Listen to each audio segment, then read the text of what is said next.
കൊച്ചി ബാറിലെ വെടിവയ്പിൽ മുഖ്യപ്രതി അറസ്റ്റിലായിരിക്കുന്നു. നോർത്ത് പോലീസാണ് കോമ്പാറ സ്വദേശി വിനീതിനെ പിടികൂടിയത്. KM ഉമേഷ് തുടരുന്നുണ്ട് വാർത്തയുടെ വിശദാംശങ്ങളുമായി.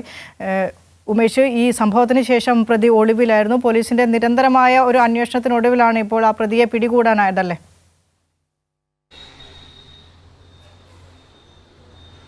അതെ വിനീഷ്, അത് ഏറെ നാളായി പോലീസിനെ വലച്ച ഒരു പ്രതിയായിരുന്നു കോമ്പാറ സ്വദേശി വിനീത് എന്ന് പറയുന്നത്. ഈ കൊച്ചിയിലെ ബാറിലെ വെടിവെപ്പ് ഉണ്ടായ അന്ന് രാത്രി മുങ്ങിയതാണ് ആ സംഘം.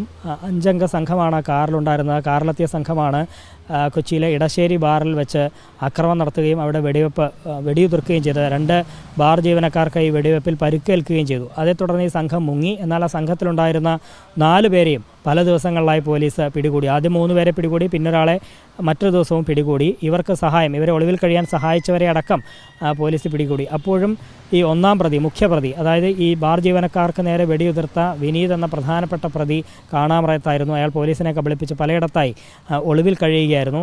എന്നാൽ ഇപ്പോൾ പോലീസ് ഇയാളെ പിടികൂടിയിരിക്കുന്നു. കഴിഞ്ഞ ദിവസം അങ്കമാലിയിൽ നിന്നാണ് ഇയാളെ പിടികൂടിയത് എന്നാണ് മനസ്സിലാക്കുന്നത്. ഏറ്റവും പ്രധാന കാര്യം, ആദ്യം ഈ വെടിയുതിർത്തത് എയർഗൺ ഉപയോഗിച്ചാണോ എന്ന സംശയം ഉണ്ടായിരുന്നു. പക്ഷേ അത് എയർഗണ്ണല്ല, യഥാർത്ഥ തോക്ക് തന്നെയാണ് എന്ന് പോലീസ് പിന്നീട് കണ്ടെത്തി.